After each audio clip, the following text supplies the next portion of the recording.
Vamos lá, irmãos. Vamos começar.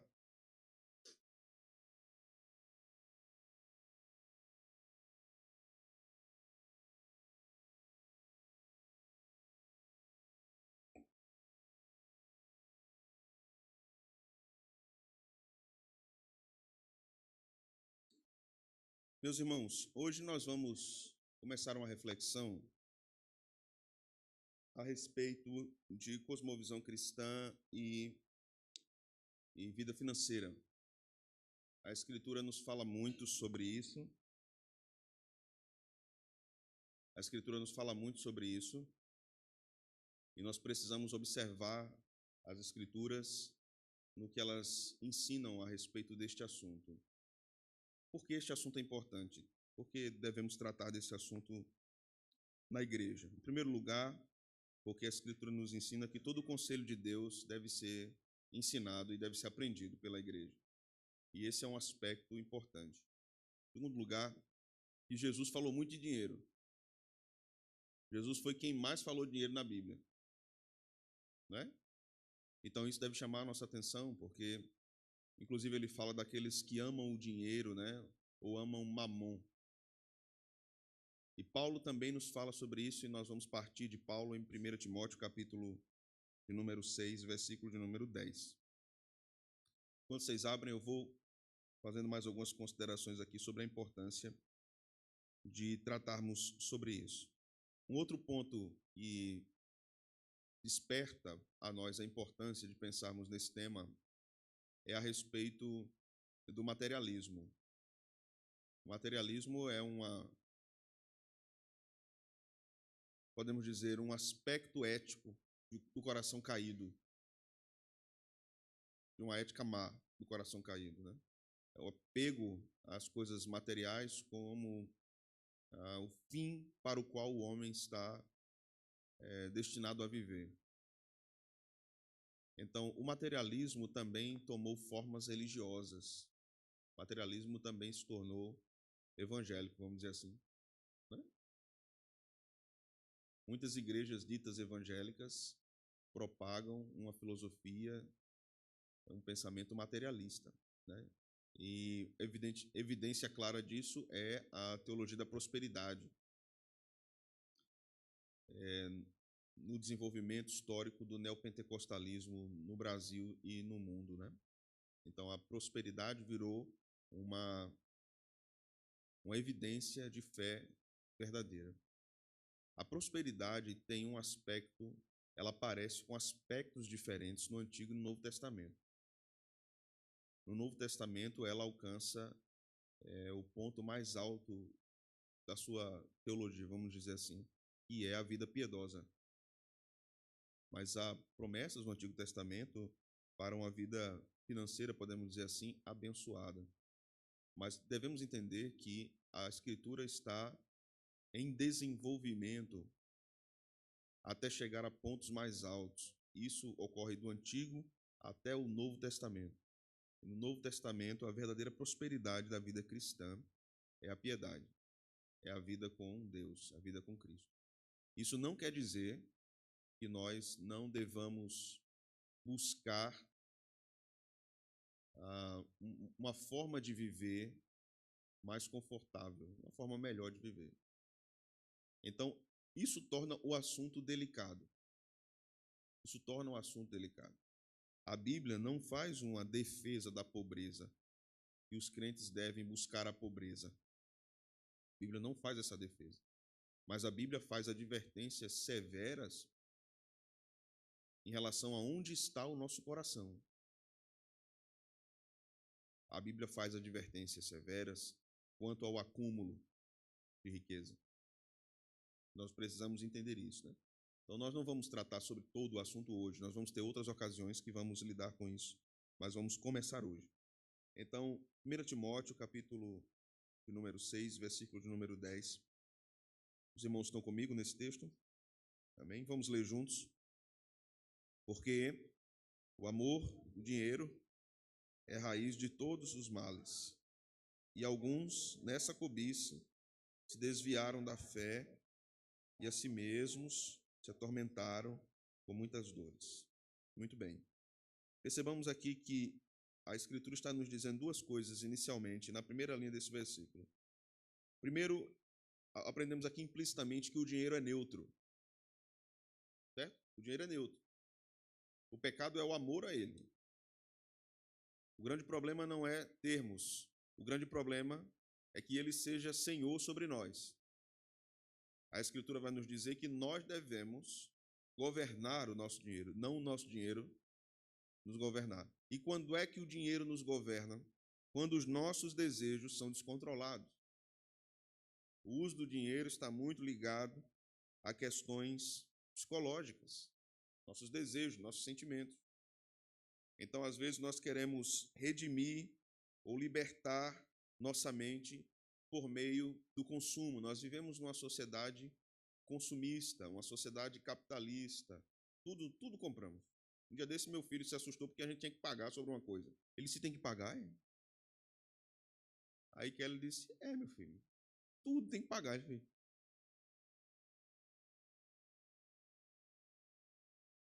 No dia que ele começar a pagar as coisas, ele vai ver a diferença do que é a vida, né? Vamos lá para a introdução. O dinheiro como espelho da alma. Estão vendo bem aí? Sim? Vivemos em uma sociedade consumista, onde o valor das pessoas é frequentemente medido pelo que possuem. Isso é um fato, isso está posto, é a sociedade de mercado. Você é medido pelo que você possui, pelo que você tem. O dinheiro, mais do que um meio de troca, tornou-se o quê? Símbolo de poder, segurança e status. Mas, o que é que diz agora?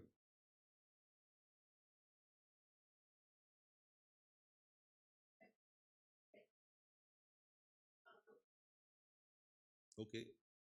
A sociedade tem um padrão, o mundo caído tem um padrão de utilização e vivência com o dinheiro, com o consumo, com o capital. Mas a Bíblia mostra um padrão de como devemos lidar com o dinheiro. E o dinheiro é o reflexo. A forma que usamos ele é o reflexo do que cremos. Está relacionado à nossa cosmovisão. A forma que nós vemos o mundo está relacionado aos nossos valores. Não é? Por isso que a Bíblia vai condenar o pecado de avareza. E a Bíblia vai mostrar o erro do desperdício também. O erro do desperdício. Né? Então, o cristão é chamado a pensar de forma diferente do mundo. Então, o que é que diz Romanos 12, 2? Nós já sabemos, nós vamos ler. O que é que diz? Não, mas transformai-vos. Ok, então vamos pegar esse texto e vamos aprender o princípio desse texto relacionado ao uso que nós fazemos do dinheiro. Deixa eu dar uma pausa aqui para um parêntese, tá? Nós vamos ter alguns estudos, algumas reflexões sobre o problema da pobreza. Essa é uma reflexão que a igreja precisa fazer. Precisamos refletir sobre riqueza e sobre pobreza, a partir de uma perspectiva das Sagradas Escrituras. Precisamos entender que inicialmente, eu preciso falar isso, há causas diversas para a pobreza. A injustiça é uma das causas da pobreza. A falta de assistência ao mais necessitado por condições diversas, como condições climáticas, falta de água e coisas dessa natureza. Isso precisa ser alvo de políticas públicas, precisa ser alvo de observação da igreja também, se ela pode fazer alguma coisa quanto a isso. Mas nem toda pobreza é resultado de questões dessa natureza. Muitas vezes a pobreza se manifesta, ou ela aparece, ou ela vigora, ou ela triunfa, por causa de corações idólatras e consumistas. Então podemos empobrecer. Fui pastor numa cidade em que, no período de eleições municipais, nós sabíamos de perto casos terríveis de empresários que apostaram sua frota de caminhão na eleição de um prefeito. E o candidato perdeu e o camarada perdeu a frota toda. Faliu. Eram muitos casos dessa natureza.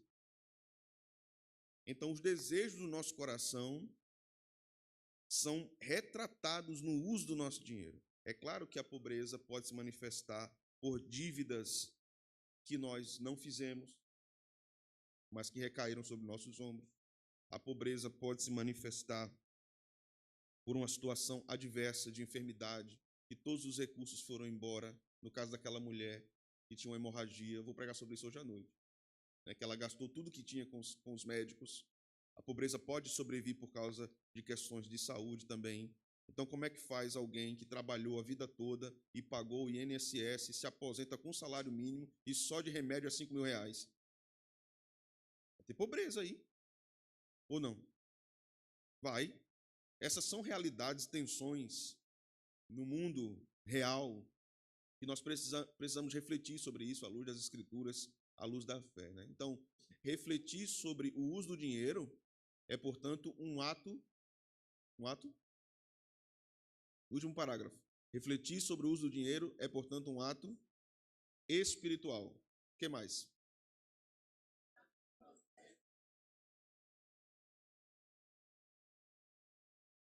Não é apenas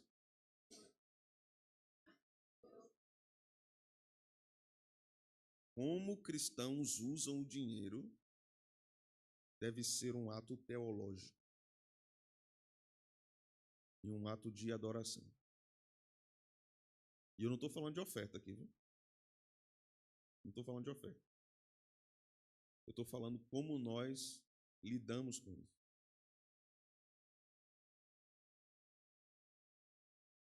Toda cosmovisão define como o ser humano enxerga Deus, o mundo e o que mais?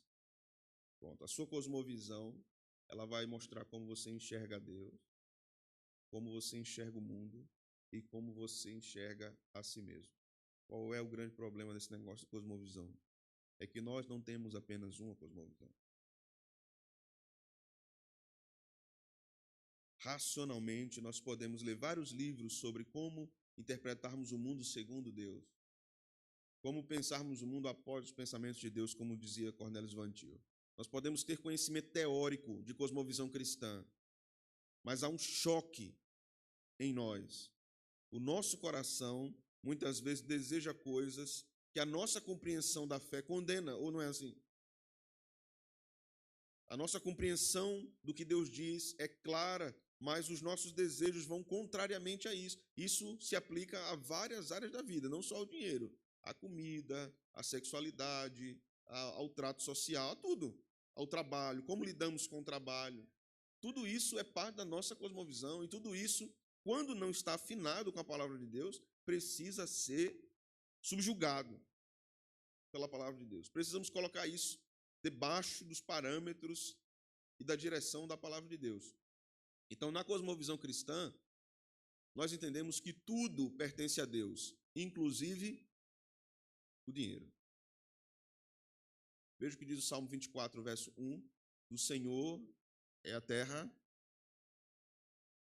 Pronto. Do Senhor é a sua vida. Amém? Sua casa. Amém? Seu trabalho. Amém? Sua disposição para o trabalho. Sua saúde. E seu dinheiro? Olhe.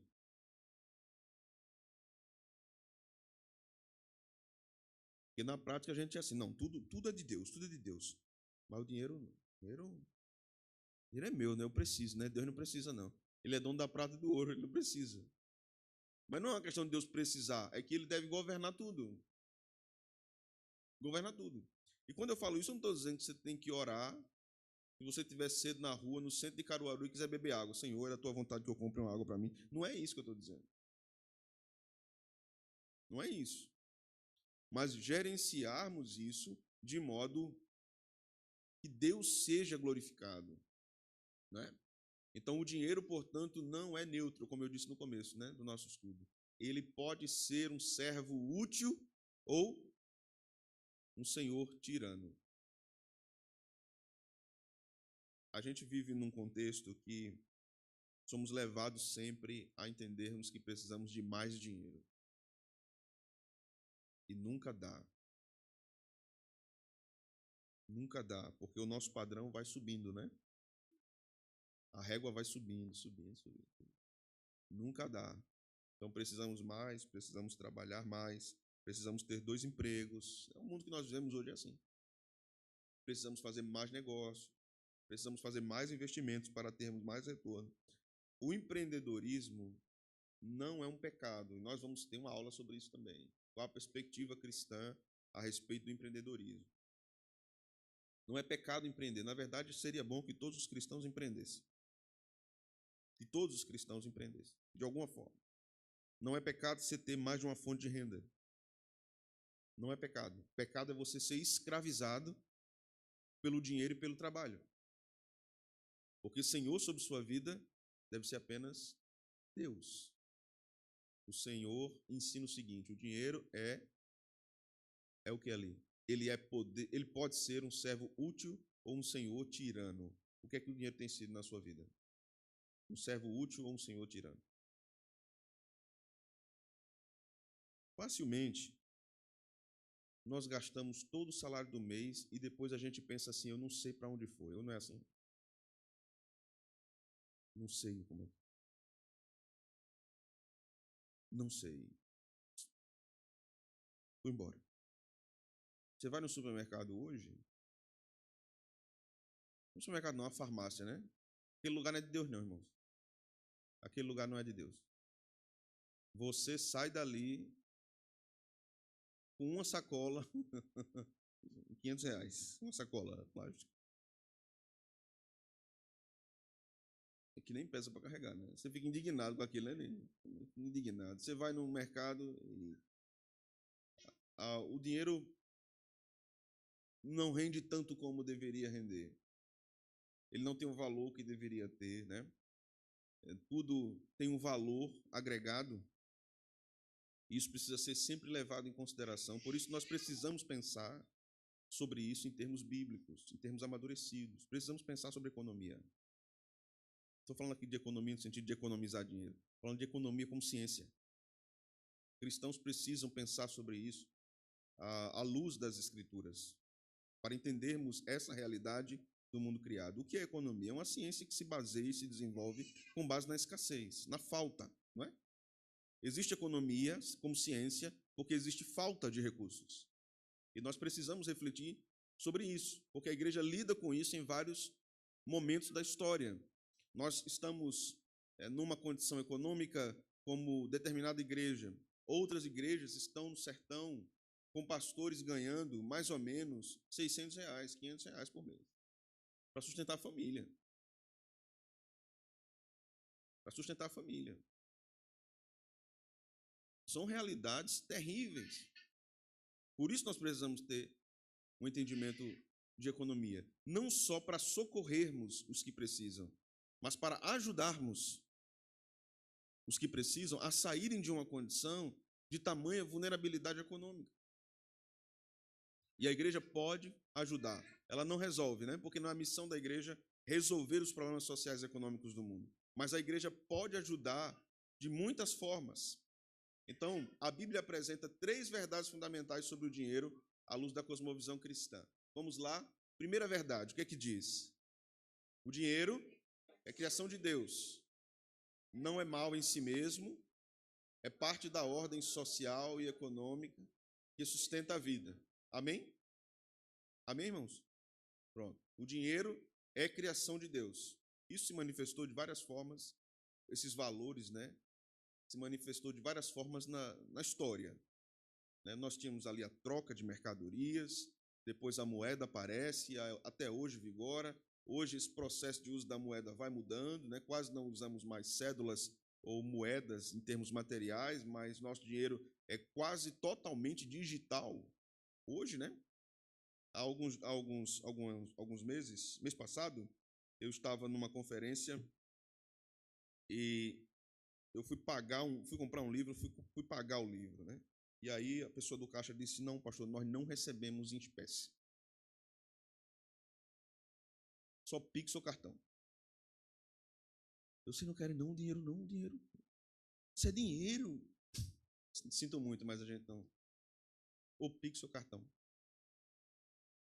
É o mundo, né? Essa semana que passou, eu fui no Itaú aqui fazer um depósito. Uma fila do tamanho do mundo. E estava o caos, né? E tinham pessoas, funcionários do banco, tinham vindo de São Paulo resolver algum problema na agência.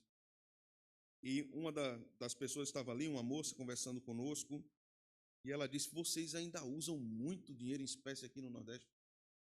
São Paulo praticamente a gente não usa mais. Porque aqui a gente tem contexto de feira, né? E isso gera muita rotatividade da moeda física. Ela disse: eu fico impressionada como vocês ainda usam tanto o dinheiro vivo, como a gente chama, né? Dinheiro vivo. Então, isso é criação de Deus, se desenvolve na humanidade de formas diferentes, mas Deus faz com que a humanidade funcione dessa forma, que a sociedade funcione dessa forma. Então, o dinheiro em si é uma criação de Deus. Segundo ponto, vamos lá? O dinheiro confiado ao homem, mordomia. O que é mordomia? Administração. Então, nós somos administradores daquilo que Deus nos dá. Deus nos confia o dinheiro para administrarmos. E aí a pergunta: como nós temos administrado? Né? Como nós temos administrado? Terceiro ponto: o uso do dinheiro tem implicações eternas, porque revela o senhorio de Cristo. Eu não quero dizer com isso que se você usou mal o dinheiro, você perdeu a salvação, não é isso. Não é isso. Aí é indulgência, né? Vai comprar as indulgências para ser salvo. Mas é que um exemplo, né? Um coração avarento e idólatra em relação ao dinheiro, a grande probabilidade de nunca ter sido alcançado pelo Evangelho de Cristo. Então tem implicações eternas. Entende? Tem implicações eternas. Vamos lá. A cosmovisão cristã, então, rejeita dois extremos. O primeiro extremo, materialismo, que adora o dinheiro, e também o ascetismo, que faz o quê? Despreza. O cristão deve ver o dinheiro como instrumento de glorificação, não de idolatria. Glorificação a quem? A Deus, né? Não a si mesmo. A Deus. Senhor, me deu o recurso. Bendito seja o nome do Senhor por isso. Agora sim, um conselho. Dinheiro também não cai do céu, não. Tem que trabalhar. Não é verdade, irmão? Tem que trabalhar. Ainda hoje nós temos o problema dentro de muitas igrejas de cristãos que não querem trabalhar e querem ter dinheiro. Essa conta não bate, né? O apóstolo Paulo aconselhou, dizendo que quem não quiser trabalhar, não coma, né? Ele está falando gentilmente assim: morra. E se não comer, vai morrer, né? Não é? Quem não quiser trabalhar, morra. Segue o destino, segue o fluxo da vida. Pois não, Sandro?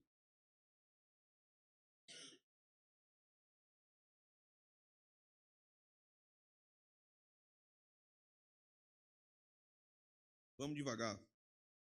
Eu vou chegar nos jogos de azar. Vamos ter um estudo sobre isso, né? Mas a dedução, a partir do que nós estamos vendo aqui, a dedução imediata, é que o jogo de azar está completamente afastado da perspectiva bíblica sobre como adquirir dinheiro. Não é? Aí os crentes hereges começam a dizer: não, mas não apostaram para ver se Matias era o sucessor de... Mas, rapaz, está meio distante da tua aposta. Viu? Uma vez eu cheguei no... Eu pastoreava em outra cidade, cheguei numa casa lotérica para pagar uma conta e um irmão da igreja estava fazendo uma fezinha. Aí eu botei a mão no ombro dele e eu disse: a paz do Senhor, servo de Deus. Ele levantou a cabeça, olhou para cima, para aquele quadro e disse assim: misericórdia. Eu ouvi a voz do pastor Thomas. Eu disse: sou eu, servo. Ele: pastor, então, veja só que situação difícil, né, pastor? Minha irmã pediu para eu fazer isso aqui. E aí o meu pastor vai e aparece. Não tem problema não, você joga fora e manda ela vir. E aí ele jogou fora e foi embora. Né? De vez em quando aparece um crente querendo ter os recursos sem o fruto do trabalho. Tem que trabalhar. Que Deus te dê em dobro, mas como fruto do teu trabalho. Que Deus te faça prosperar, mas como fruto da sua qualificação e do seu trabalho. Você quer ganhar mais, quer ter mais oportunidades, qualifique mais. Aprenda mais. Tenha outras plataformas, não tenha apenas uma plataforma de ganho financeiro. Tenha outras plataformas para que você agregue recursos e gerencie bem. Porque o problema não é só ganhar, irmãos. Porque podemos ganhar muito bem e gerenciar muito mal. Então, isso é uma questão que precisa ser trabalhada, né? Dinheiro e mordomia fiel. Então, mordomia é o reconhecimento de que tudo que temos vem de Deus e deve ser administrado para a sua glória. Então, nós somos mordomos. Mordomos. O que é um mordomo numa residência? É um administrador. É alguém, em termos do período do Novo Testamento, né? É alguém que cuidava da despensa, o dispenseiro, que administrava a casa. José foi um mordomo na casa de Potifar. Ele administrava os negócios. Nós somos mordomos e administramos aquilo que é do Senhor. Se administramos mal, o Senhor não é glorificado. Se administramos bem, o Senhor é glorificado. E nós somos beneficiados por isso. Lucas 16:10 diz o seguinte. O que é que diz? Isso fala da vida, né? Da vida. Da vida cristã. Que vai além do dinheiro. Assim, quando nós pensamos em dinheiro e fé cristã, nós precisamos pensar além do dinheiro. Porque o dinheiro é um ponto material que está dentro de um grande contexto espiritual, psicológico, físico. Então, precisamos pensar de modo mais amplo a respeito deste assunto, né? Então, o dinheiro é um teste de fidelidade. Ele mede nossa confiança, mede nossa generosidade, mede nosso senso de responsabilidade diante de Deus. Veja como isso é importante. Nós podemos buscar, e geralmente isso acontece, mais recursos, mas é proporcional o adquirir mais recursos com mais generosidade, isso é proporcional. Tenho mais hoje, sou mais generoso, porque Deus tem me dado condição. Isso é proporcional no seu coração? Você tem mais hoje, mas você confia mais em Deus do que no que você tem? Isso é proporcional? Você tem mais hoje, mas você tem mais senso de responsabilidade em gerenciar isso do que quando você tinha menos? À medida que nós vamos tendo mais condição financeira, nossa responsabilidade diante de Deus aumenta ainda mais. Ser mordomo fiel envolve 3 atitudes. Qual é a primeira delas? Tudo vem de Deus, o emprego, sustento. O que é que diz Deuteronômio 8:18? Lembrem-se do Senhor, Ele lhes dá a capacidade de produzir riqueza. Veja que texto extraordinário. Não esqueçam de Deus quando vocês desenvolverem capacidades de terem mais ganho. A ideia de lembrar aqui, essa palavra lembrar em Deuteronômio, lembrar e guardar, são palavras importantes em Deuteronômio.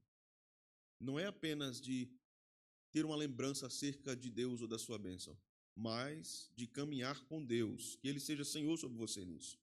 Então veja só, que texto maravilhoso. É Ele quem lhes dá a capacidade de produzir riqueza.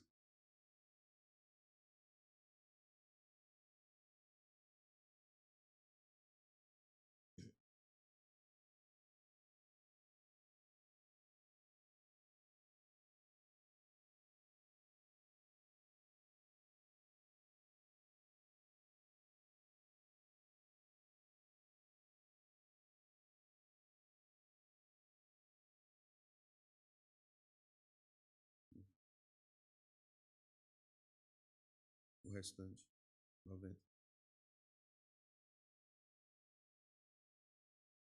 Empresários cristãos deveriam ter um propósito não só na sua vida pessoal apenas, mas na sua empresa. Da sua empresa ser um instrumento de Deus para o bem das nações. Fornecimento de oportunidades, na ajuda à obra missionária, talvez na ajuda a obreiros que estão em lugares extremos e difíceis, precisam de ajuda. Um exemplo disso é a Hebron, né? A Hebron é um exemplo disso. E a empresa, de pequenas empresas a grandes empresas de cristãos, deveriam estar envolvidas nisso, em ajudar pessoas e desenvolver o princípio bíblico da generosidade. Deus se agrada e abençoa corações generosos, irmão. Pode ter certeza. Deus se agrada e abençoa corações generosos. A Bíblia diz assim: Deus ama o que dá com alegria. Em outro texto da Escritura, em Atos, vai dizer assim: mas bem-aventurado é dar do que receber. Bênção maior não é você ter, é você dar. Você ajudar. Então, lembre-se do Senhor. Esse princípio é muito interessante e fundamental para entendermos sobre o valor do gerenciamento dos nossos recursos. Depois, ser mordomo fiel envolve... Não, isso aqui foi, né? Não, letra B. O que é que diz a letra B? Administrar.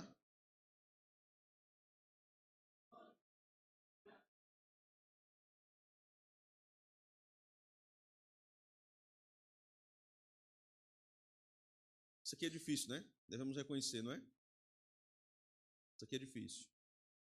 Planejamento, prudência e autocontrole são virtudes espirituais. Isso aqui é difícil. É claro que, em última medida, e não recorte a minha fala agora, tá? É no contexto. Em última medida, em alguns momentos, nós não teremos que fazer algo não planejado, entende? Em alguns momentos, não teremos o controle. Por um golpe, por uma traição, por uma demissão inesperada, né? Então, muitas pessoas, por exemplo, na nossa região aqui, que trabalham com confecção, muitas pessoas, muitas, fecharam com um comprador e só fabricavam para um comprador. O comprador comprou e não pagou e a empresa quebrou. Já ouviram muitas histórias assim, não? A empresa quebrou. Ali faltou prudência. Faltou prudência. O comprador disse: faça aí para mim 100 mil peças. Pode mandar que amanhã eu faço o Pix. Nunca mais vi o Pix. Ficou com raiva de Pix, um ódio de Pix, que nunca mais o Pix apareceu. Faltou prudência. Devemos ter também, o mundo usa a palavra malícia, nós usamos a palavra prudência, porque malícia está ligada ao pecado. Prudência está ligada à sabedoria. O crente deve ser prudente, sabe, considerando que a natureza do outro é pecaminosa. A natureza do outro é pecaminosa. Então, o que é que diz Provérbios 21, 5? Os planos... Vamos lá?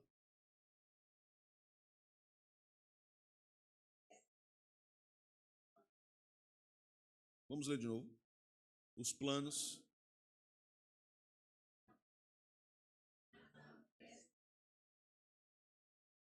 leva à pobreza. Quem tem família aqui de interior, interior mesmo, interior. Quem tem? Ou quem veio do interior mesmo, assim, mais distante? Quem? Ninguém? Todo mundo aqui de Caruaru? Vocês lembram quando chegava visita na casa? Você chegava como visita na casa de um povo do interior, na casa de vó, na casa de tia. E eles perguntavam assim: vai chegar de que hora? De manhã para tomar café ou na hora do almoço? Né? Não, vou chegar de manhã. Pronto, chega de manhã que a gente vai tomar café. Aí o que é que tinha lá? A feira do mês todinho. Camarada, mas rapaz. E aí você olha a casa, a situação, de modo mais amplo. Casa humilde, né? Casa humilde. Chão queimado, né? Não tem cerâmica, não tem ar-condicionado. Não tem. Mas havia fartura. Hoje, nós temos pequenos palacetes, né? Em termos de beleza. Mas não temos a mesma fartura. Por quê? Planos do diligente conduzem à fartura. Os antigos pensavam assim: é melhor uma estrutura simples e comida na mesa. Não pode faltar comida. Não é? Hoje, não pode faltar beleza. Eu preciso ter um carro do ano, mesmo que não tenha um pacote de cuscuz no armário. O que é que as pessoas vão pensar de mim? Se eu não tenho um carro bom, se eu não tenho uma roupa boa, eu preciso ter uma camisa de R$800. Mesmo que eu esteja comendo miojo durante a semana. Ninguém está vendo, né? O que eu estou comendo. Ninguém está vendo. Coisa boa é você comer o que você quer, não é? Coisa boa é você comer o que você quer. Coisa boa é você dizer, hoje eu quero jantar isso e ter aquilo para comer. Isso é bom demais, irmão. Isso é bom demais. É bom também comprar.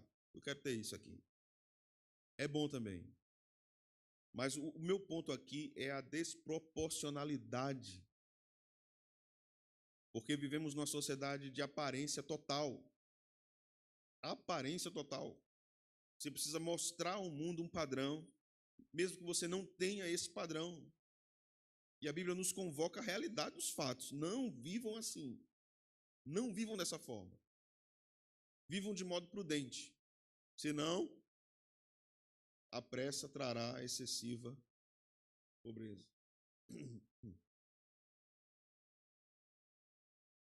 Terceiro ponto, vamos lá? Usar. Não, está muito feio isso aí. Vamos lá. Usar com propósito.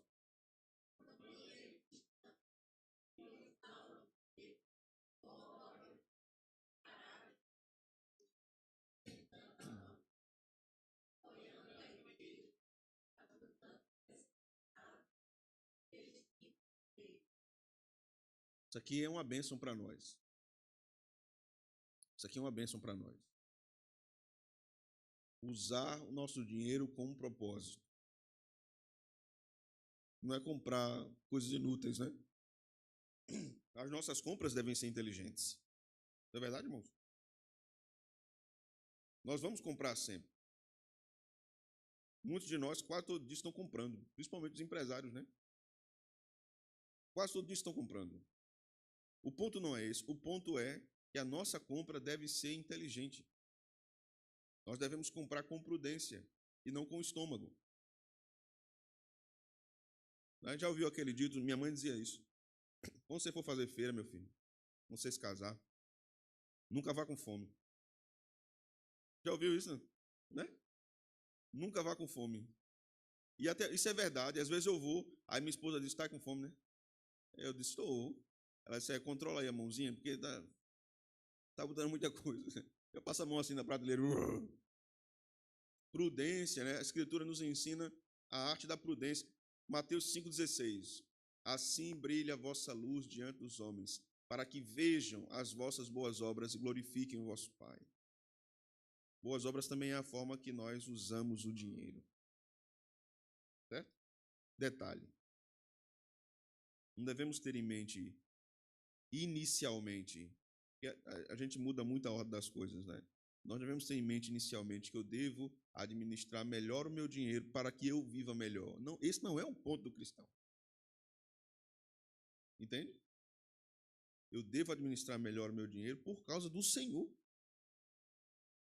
Por causa de Deus. Pelo que eu aprendo no Evangelho. Consequentemente, eu viverei melhor. Né? E hoje nós temos inúmeras possibilidades. Antigamente nós queríamos comprar um sapato, tinham 2, 3 lojas na cidade. Hoje a gente não precisa nem ir na loja. Compra na Shopee.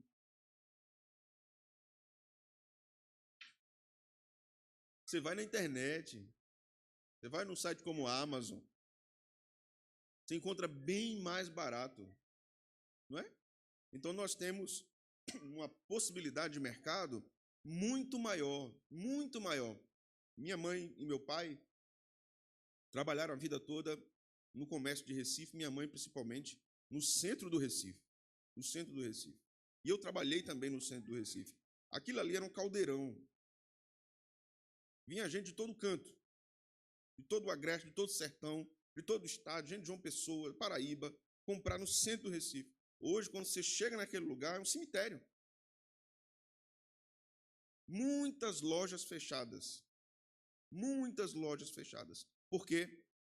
Porque a movimentação comercial pós-pandemia reverteu-se para o ambiente online. Então, você não precisa ir mais fisicamente. Você se lembra antigamente, quando começou compras pela internet? Não, não vou comprar isso não, vou mandar errado no meu negócio aí, vou perder meu dinheiro. Como é que eu vou trocar esse negócio depois? Vão clonar meu cartão. Você lembra disso, não? Vão clonar meu cartão e vão ficar passando coisa aí e eu não vou ter dinheiro para pagar essa dívida. Hoje nós temos segurança, né, de compra.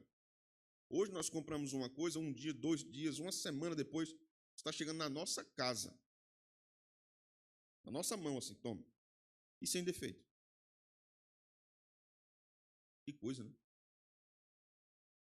Não, deixa eu vou abrir aqui, deixa eu ver se tem algum defeito. Os tempos mudaram, não é? E a igreja precisa ler também essa mudança do tempo, mas precisa glorificar a Deus nisso também. Então, o que é que eu quero chegar? Onde é que eu quero chegar aqui? Mais uma vez, a prudência. A prudência no ato de compra, a prudência no ato de adquirir bens, a prudência no ato de gastar o nosso dinheiro com aquilo que realmente vale a pena. Não para uma satisfação meramente, mas para uma finalidade. Qual é a finalidade disso que nós estamos comprando? Então, aqui um ponto sensível, né? Sobre o perigo das dívidas, descontrole financeiro. Eu nem vou perguntar aqui quem não tem dívida. Eu não vou arriscar. Quase 100% das pessoas têm dívida, né? Eu lia um livro esses dias, um livro de um norte-americano falando sobre, eu até ia trazer para indicar, trago na próxima aula, um livro de um norte-americano, escreveu um livro maravilhoso sobre dinheiro. E o uso do cristão, né, ao dinheiro. Eu acho que eu indiquei no grupo da igreja esse livro essa semana. E ele diz o seguinte, assim, quando for comprar um carro, compre à vista. Eu digo, ótimo. Pode funcionar aí, nos Estados Unidos. Mas aqui, meu amigo, aqui você compra e fica em oração. Né? Senhor, manda. Manda. Não é a nossa realidade, né? Principalmente no Nordeste, não é a nossa realidade. Então, a nossa visão a respeito deste assunto também precisa ser desenvolvida no contexto em que nós estamos na nossa região. Nossa região em particular, aqui onde nós estamos, tem um poder aquisitivo privilegiado em termos de Estado. Em termos de Estado.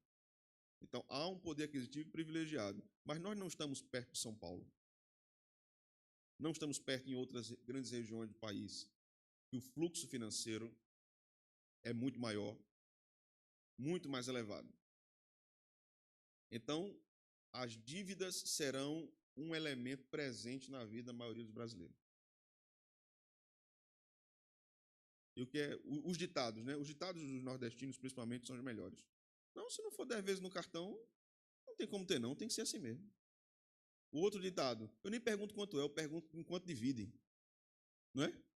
Dividem quantas vezes? Se o camarada disser assim, 24, eu digo, opa, pode estar. Pode estar. Entrega na mão do Senhor e vai. A Bíblia não condena o uso do crédito em si, mas alerta para os riscos da escravidão financeira. Amém, meus irmãos? Então, Provérbios 22, 7, o que é que diz?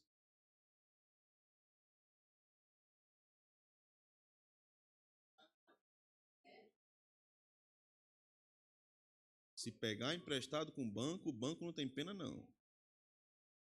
Certo? A agiota mata. Se for com o banco ainda dá certo, viu? Mas a agiota é pior. E há muitas pessoas em profundo sofrimento por causa disso. O rico domina sobre o pobre, e o que toma emprestado é servo do que empresta. Então, se eu devo, eu estou escravizado. Quantos escravos tem aqui nessa manhã? Não precisa levantar a mão. Se fosse para responder, fazia assim, né? Levantava logo as duas. Então tenhamos cuidado, prudência, oração. Né? Não compremos com o estômago, não vá fazer feira sem comer. Não vai dar certo. Né? Você vai se decepcionar depois. É igual ir para uma festa sem comer. Não vou comer, não, vou comer lá. Aí você vê o garçom passando lá por baixo. Oh, bom, passa aqui. Vai se decepcionar. Já tocaram? Foi? Seu toque? É não.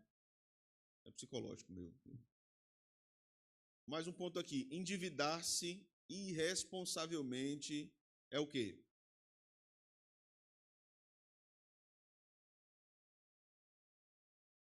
Entende, irmãos?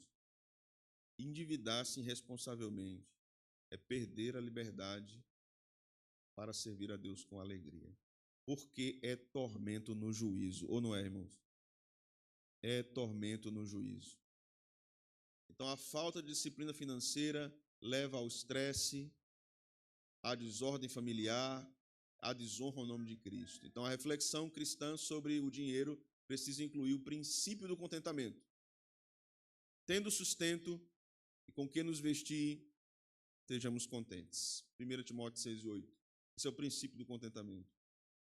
Eu tenho a minha roupinha, eu tenho a minha comidinha, está tudo em paz.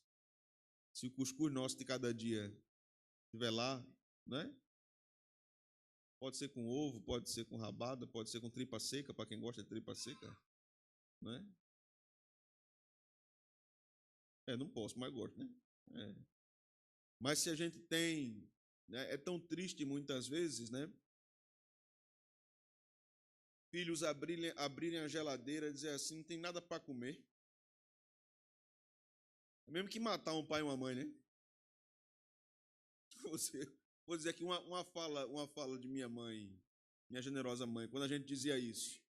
Ela dizia, abra a geladeira de novo, eu vou esfregar aquela panela de pressão na sua cara, porque tem feijão ali dentro, e tem arroz, e você vai comer. Agora você vai comer, porque tem o que comer.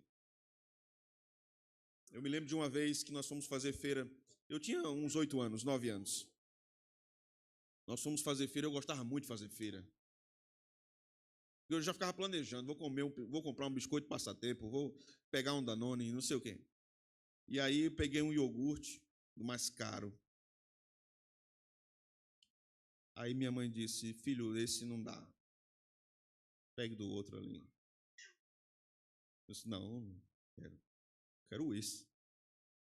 Mas não dá. Pegue o outro. Não quero outro.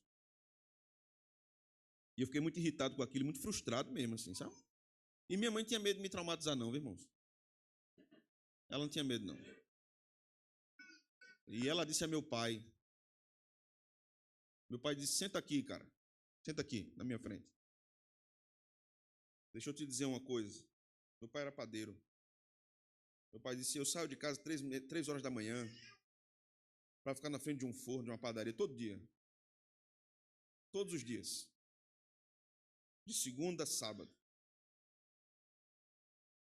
Eu já me queimei várias vezes naquilo, com a chama saindo do forno. Já passei de morrer várias vezes. Várias vezes. Você precisa entender o seguinte, eu faço isso, eu trabalho para sustentar essa casa. Você, seu irmão, sua mãe. Se sua mãe disse que é isso que eu posso dar hoje, eu estou lhe dando o melhor que eu posso. E você precisa entender isso. Se o melhor para você é outro, vá trabalhar. Porque o melhor que eu posso é esse. E aí eu pedi perdão ao meu pai. E eu nunca me esqueci daquela fala dele. E nunca me esqueci da seguinte, vá trabalhar.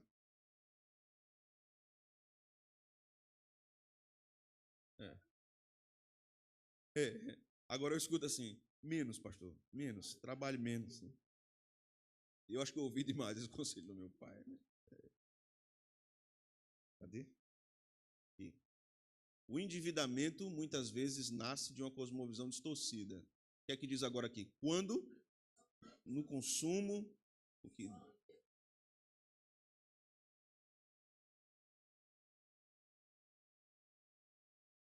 por isso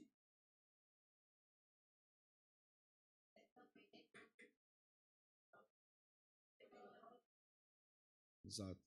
E aqui é um ponto interessante, tá, irmãos?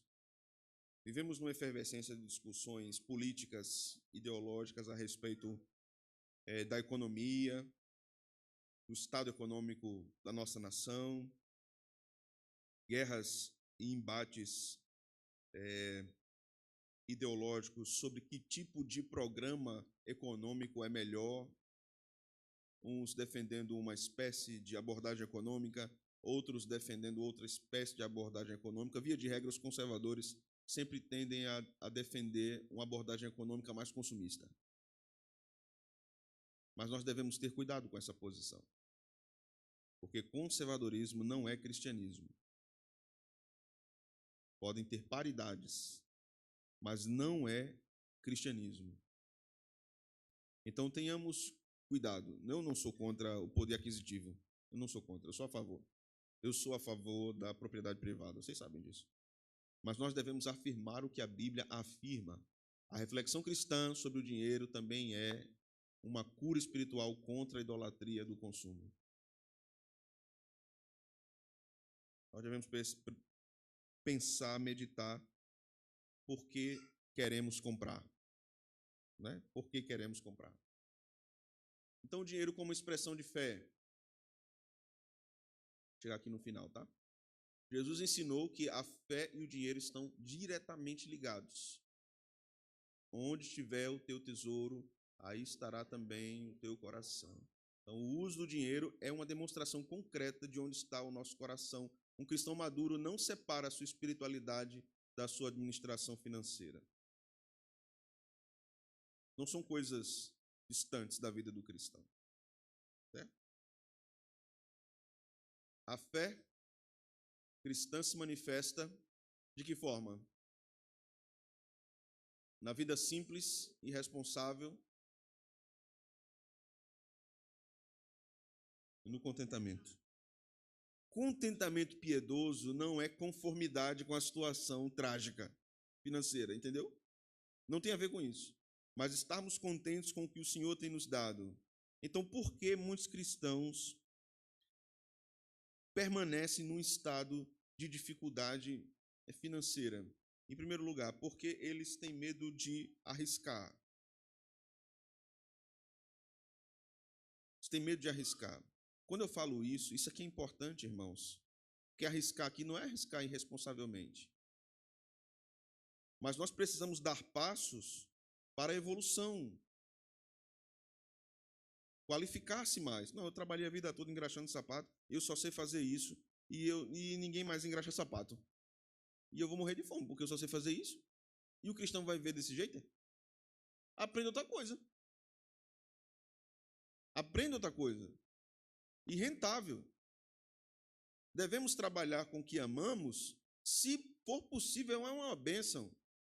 Mas você precisa sobreviver. Você precisa sobreviver.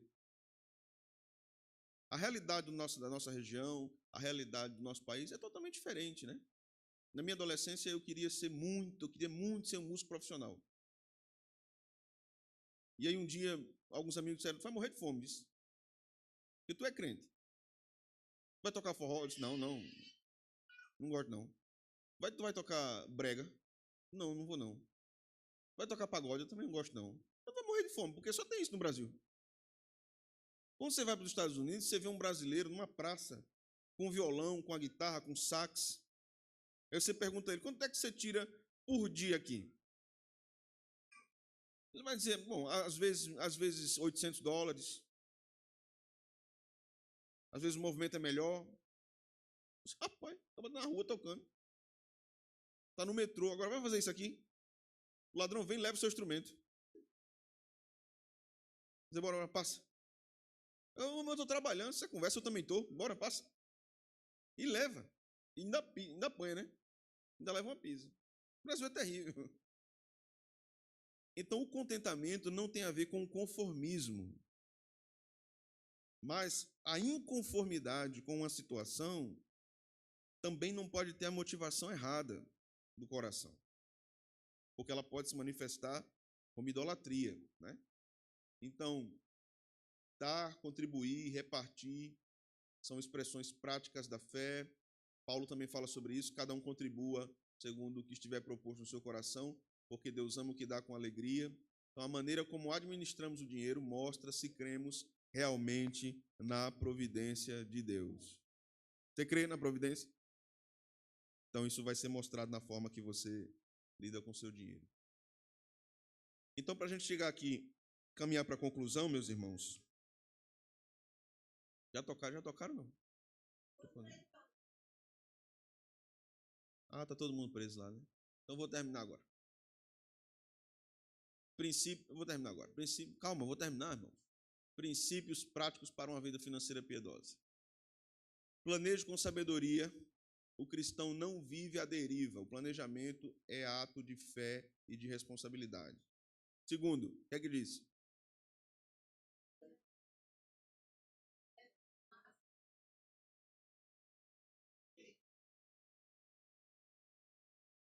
Um caso muito triste que corriqueiramente ainda acontece é de parentes endividarem seus pais idosos por causa do crédito fácil que eles têm. Muitos idosos estão devendo, só não estão devendo até a eternidade, porque quando morrer, aí. Mas estão devendo muito porque filhos, netos pegaram empréstimos.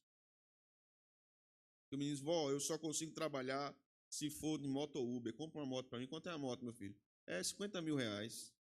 É uma motinha. Aí vovó vai lá, não tem conhecimento, se endivida. Esse é um caso que não deveria acontecer. E não deve acontecer, principalmente por parte dos cristãos, né? Alguns outros princípios aqui.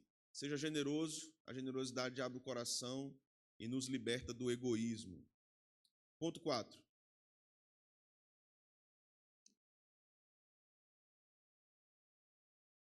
Ponto 5.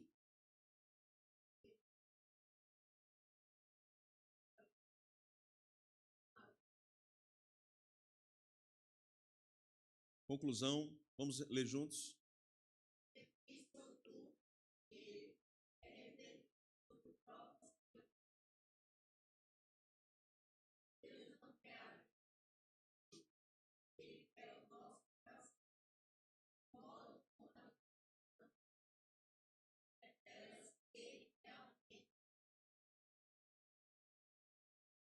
A fé.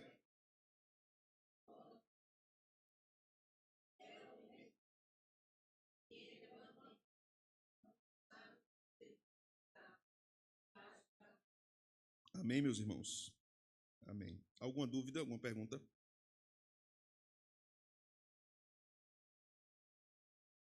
Não? Silêncio. Confissão de pecados. Vamos orar? Senhor Deus,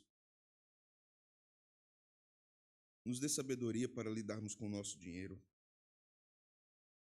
O Senhor seja glorificado na forma que nós gastamos e seja glorificado na forma que nós ganhamos o dinheiro.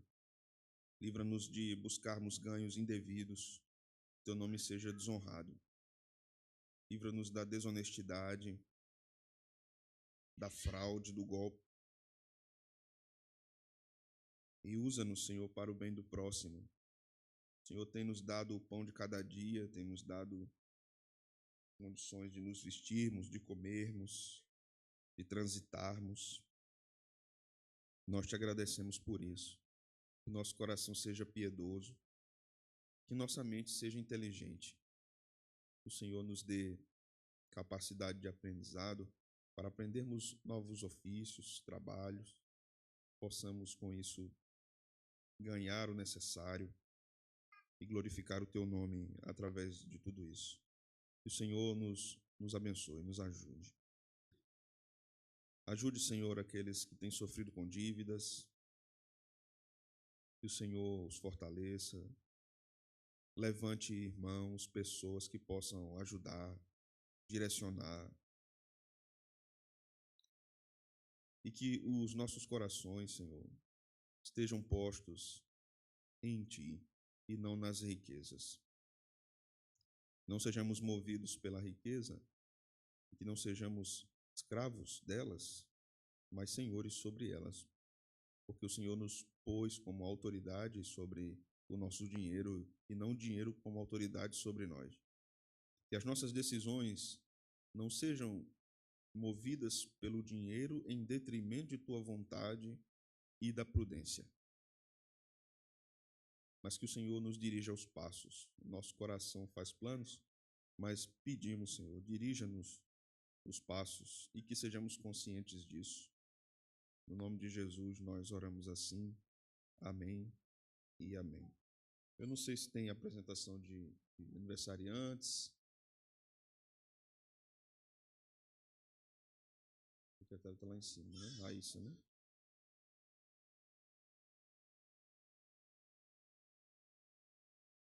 Débora está aí? Vai ter não? Pronto. Então Deus abençoe, meus irmãos. Até a noite, 18 horas.